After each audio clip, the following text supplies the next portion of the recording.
Welcome, everyone, to the 146th edition of Master Mike's Wrestling Paradise. This is your host, Master Mike Ambrose, and, today I'm going to start the show with Bash at the Berlin review from yesterday afternoon.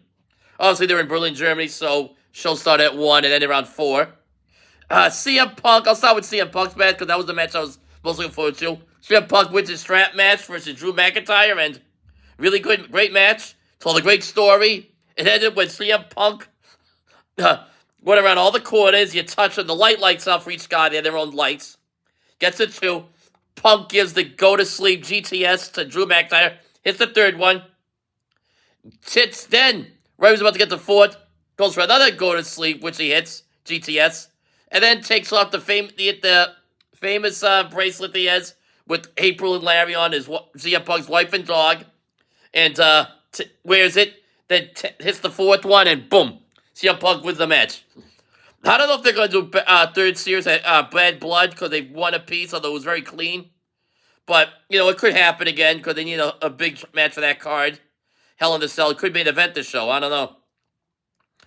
We'll see. Also, Gunther retained the World Heavyweight title match. The great match with Randy Orton. And also had the great story. And it had a good story. The story about it involved Gunther, his arm was being worked over, and he couldn't do his moves with his arm. Randy Orton methodically went after it, and that's the great thing about Randy Orton. He's a great wrestler, and he knows how to tell a story with the working over stuff. He doesn't he's very detailed. He doesn't leave anything open like that. He pays attention to detail. He doesn't forget where he is or what he's doing.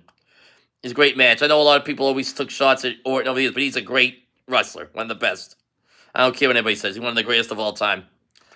And, the match was great. Great story there. And he told the story with, whatever Gunther would try to do moves where he chops or punches with I believe it's his right arm. And he did good with it. He was, he powerbombed Orton a few times. And then after Orton went for an RKO, Gunther kicked out. The scene where Gunther has Orton in a choke, or his sleeper hold, and Orton trying to kick out of it, get back, and all of a sudden, he just faints and he chokes. He falls asleep. So Gunther retains that way. Great match. They did a handshake at the end. And there's one spot. Orton sets up the stairs, gets up there, and Orton always delivers this backbreaker. Always does it on the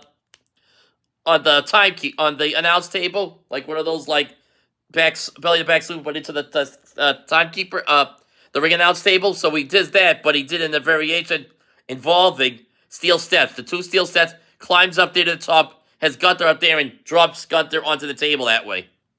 So that was a long way down. That was a really good spot in the match. And also, Ludwig Kaiser came out and actually did the introduction for Gunther, because they're in Germany, and he's from Germany. And like I said, Gunther got his start in Germany with companies, I believe it was WXW, West Side Wrestling. I'll have to look it up, but that's it. West Side Wrestling, WXW. It was a great match. As Gunther always has a great match. And Randy Orton can have a great match, obviously. Another big title match. Cody Rhodes retains against Kevin Owens, the Undisputed W Universal Championship. That was the match that kicked off the show. And Cody, he's going up to like an Oz cutter from the second rope, but his knee, obviously the storyline involving his knee, and he was tweaking it. And right when it's about Kevin Owens going for it to clip him, he hesitates. And he did a lot. He was hesitating the big moves and stuff. And obviously Cody wins the match. But, and then at the end they embrace. He wants to shake his hand, but then KO backs up, but then KO hugs him and then raises his hand and Cody's hand in arm in victory. So they're telling the story there long term. I don't know when the heel turn is going to happen. It could happen this Friday on SmackDown, but who knows? By the way, SmackDown moves to USA next week. This is the last week on Fox. Then they go to USA Network on the 13th. Also, other results, the Terror Twins, Rhea Ripley, and Damian Priest defeated Liv Morgan and Dominic Mysterio. Really good match. They had another one. They had interfered by the Judgment Day, but it told the story. Every time Rhea would come and go after Dom and them, Liv, the place went crazy for it. Ended it with Priest. And at the end, Priest clotheslines Dominic on the announce table. There's Dominic takes a spinning clothesline on the table there, on the announce table. He took that one. Don't look at that one. He's paid a lot of dues so far, Dominic. You know, he didn't do it the traditional way, but he's really improved a lot as a worker and a character. And the end saw Rhea Ripley hitting the riptide on Liv Morgan for the win. And looks like we got it No Mercy. Liv defending the title against Rhea, and it looks like that could happen in Hell in a Cell. Like, that could main event too. I wouldn't be shocked if that main events. I know they say, oh, Solo's going to challenge Cody for the title again, but I don't know if that's a main event match. They'll tell he's the top guy right now, full time, but I don't know. I know it's the old Cody Rhodes versus Bloodline thing, but I don't know if that's going to be it's a main event match. I think Liv and Rhea is more of a main event match than Cody versus Solo. Just my opinion. And also we had new tag team champions, women's tag team champions, Bianca Belair and Jade Cargill defeated Alba Fire and Isla Dawn, and it's a match. It was for what it was. It was none of the matches were bad on the card. Yeah, it was a really good card, pretty much top to bottom. Great crowd and drip. They like to sing along. Watching the show, and there's a lot of singing and stuff. It's pretty big compared to like what they do here in the States, because they don't do a lot of that. In America, here in the United States. I mean, they cheer a lot and stuff, but they don't do a lot of singing as much in the United States compared to they do in Europe. Canada maybe a little bit, but European crowds are known for that. Also, NXT No Mercy Preview tonight. They'll be in the United States. They'll be in Denver for it. And the main event's Ethan Page versus Joe Hendry for the NXT title. I don't know if Joe Hendry's going to win, but there's a good chance he might. You look at that working with TNA. Ethan Page, obviously, he's the champ. He's done good so far with it.